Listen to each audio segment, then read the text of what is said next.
Je vous demande d'accueillir Rim Farah qui va nous parler de erreur de ponctuation.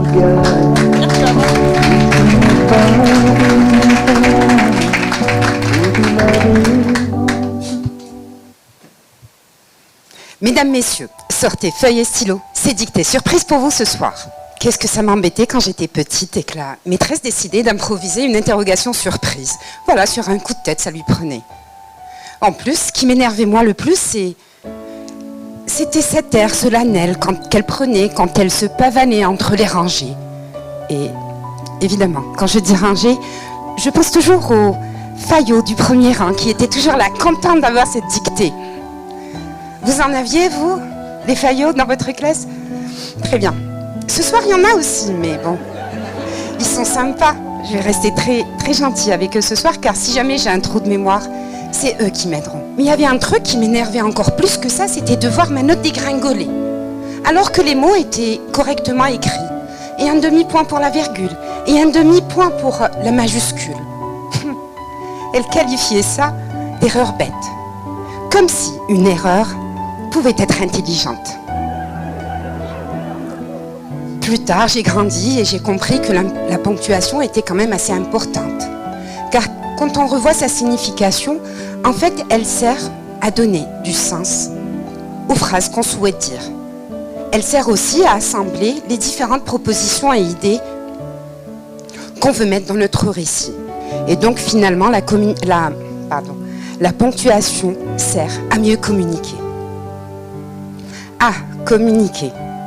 Bon, comme on a vu avec Loïc, il y a beaucoup ce soir il y a beaucoup de personnes ce soir qui font partie de la génération X, donc qui ont du mal apparemment à communiquer. Et il semblerait qu'au XXIe siècle, et munis de toutes les nouvelles technologies, il semblerait que beaucoup aient encore du mal avec ça. En fait, communiquer vient du latin communare, qui veut dire tout simplement communier, assembler, partager, transmettre, entrer en contact, en relation. À partir de là, si je décide ce soir de vous partager une partie de ma vie, il serait quand même important que j'arrive à bien ponctuer. Sinon, il se pourrait que ma vie perde un peu de son sens, ou que ce dernier soit altéré. On nous a tellement répété dans notre fabuleux monde du développement personnel qu'on était tous responsables de nos vies, créateurs de nos vies, qu'on pouvait décider, qu'on avait un pouvoir, une sorte de pouvoir illimité. Évidemment, j'en suis adepte. Mon métier est coach. Mais j'avoue, je me suis souvent posé la question, jusqu'à quelle mesure? Car moi, dans ma vie, il est vrai que j'ai saupoudré des points et des virgules. La majorité des fois, je l'ai fait correctement. Mais d'autres fois, ça m'avait coûté bien plus que des demi-points. Dans d'autres situations, des points se sont imposés à moi, et malgré moi. Comme dans cette chambre d'hôpital, lorsque d'un pas lourd, je me dirigeais vers la porte, j'entendis le scope relié à mon frère retentir. La sonnerie était assourdissante, stridente. À ce moment-là, j'avoue, je ne comprenais pas trop ce qui arrivait. Tout s'est emballé. Elle annonçait la fin. Sa fin. Là, c'était l'erreur de ponctuation. Une grosse erreur de ponctuation. Car personne n'aurait décidé de mettre un point à ce moment précis. Je pensais que cette maladie allait être un point-virgule ou une parenthèse. Une parenthèse dans laquelle il y aurait eu peut-être beaucoup de virgules. Et il y en a eu des virgules tristes, dures, des hospitalisations, des va-et-vient à l'hôpital, des analyses, des contre-analyses. Un gain d'espoir et de désespoir. Mais heureusement, il n'y a pas eu que des virgules tristes. Il y a eu aussi des virgules qui étaient joyeuses et heureuses. Il y en a une que j'ai particulièrement appréciée. Un jour, alors, il devait être très tôt le matin et et que je conduisais, je me rappelle, j'allais au travail, mon téléphone sonna, c'était lui. Les premières secondes, j'ai eu très peur. Ensuite, le ton de sa voix était empli d'espoir et joyeux. Je reprends. Falah, tu as fait de moi l'homme le plus heureux sur terre. Maman a eu raison de t'appeler ainsi. En fait, Falah en arabe veut dire bonheur et joie. Et le choix de ma mère n'était pas hasardeux.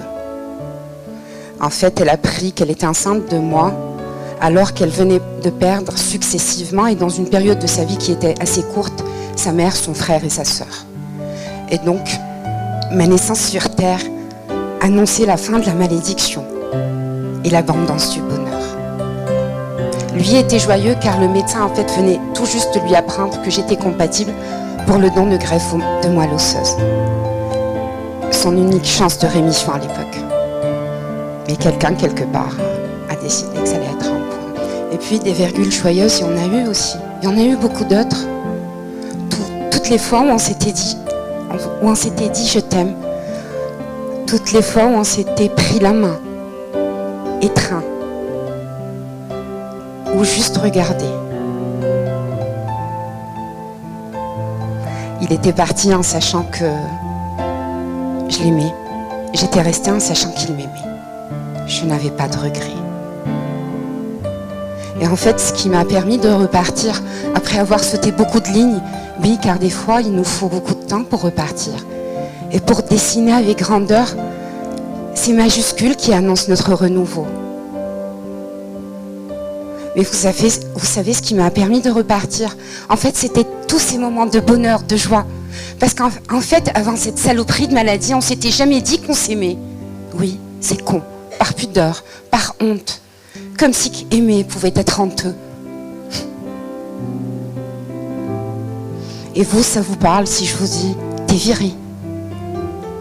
Fin de contrat. Plus de travail. Vous rentrez à la maison et vous trouvez des valises au pas de la porte. Vous mettez la table et vous voyez cette chaise qui est vide. Ce couvert que vous ne mettrez plus là. Oui. Le déchirement, la peur font mal.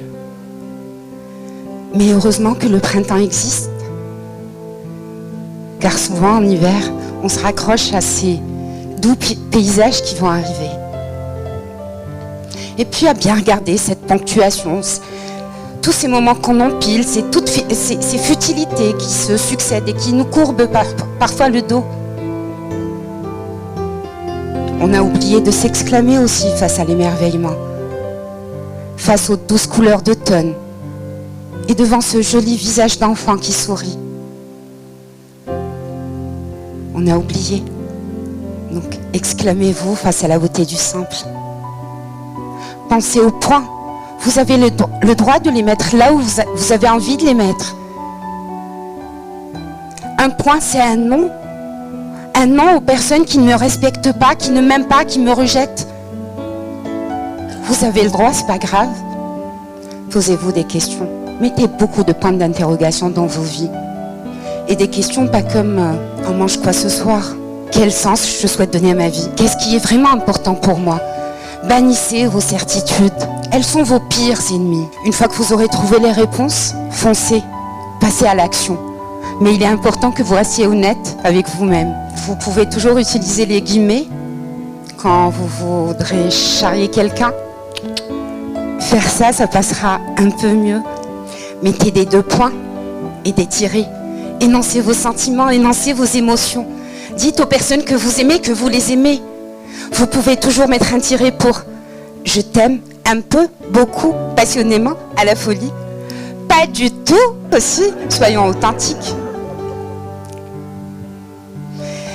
Criez votre amour. Et au moment où vous le crierez, n'oubliez pas d'ouvrir les accolades, de grandes accolades, et étreignez les personnes qui vous sont chères. Maintenant, pas plus tard, car plus tard risque de ne jamais arriver. Elle est embêtante cette maîtresse, avec sa ponctuation, à nous donner des leçons, à nous dire quoi faire, quoi dire. Oui. Mais c'est pas grave. J'aime bien être embêtante en fait. J'adore.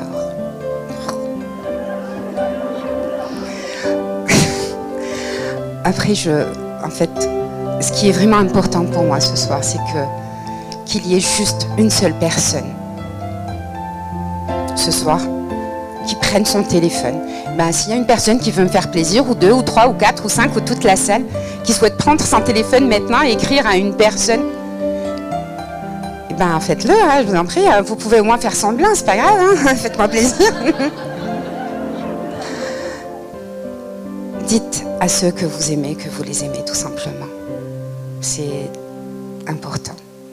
Parce que crier son amour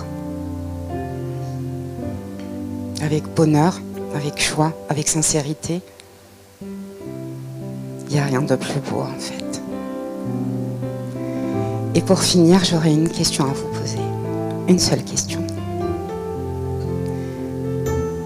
Est-ce que vous êtes maître de votre vie ou toujours un enfant, apeuré par les notes que les autres ou la maîtresse voudront bien lui donner? Merci. Et je vous aime.